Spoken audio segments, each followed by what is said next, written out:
call out, Q. Call out. So, dyan muna tayo sa call out. Okay. Ang call out, di magta-type ka ng Q.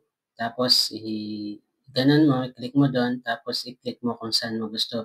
Pag nagpunta ka dito, pag nagpunta ka doon, mag-automatic naman yan. So, pag nag-click ka ng shift, ayan, nagdidiretso siya, automatic na yan. Parang sa AutoCAD, naka-ortho siya. Yan. Yan yung pinaka-ortho ng Bluebeam, yung shift. So, magte-text tayo, gawa tayo ng text. So, kunwari, ito yung revise. Kunwari lang, lagyan natin ng as per mail number 123. Kunwari, ganun. Kagaya nung kanina, yung sinabi ko, kahit malaki pa yan, no? Kasi, halimbawa, medyo naparami yung text nyo dito.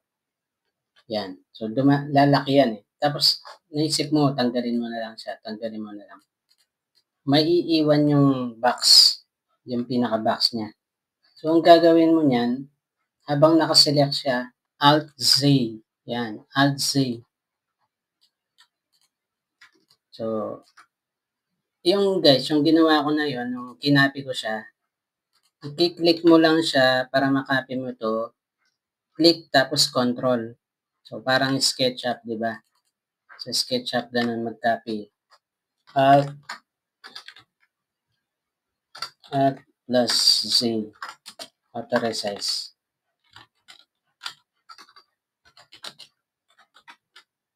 Text box.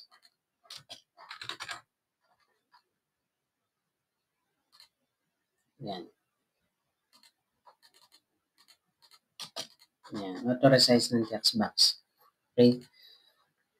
So, pwede mo pa rin yan palitan guys. Kung basta sinelect mo, gusto mong palitan yung kulay, ayan o. Ganun lang.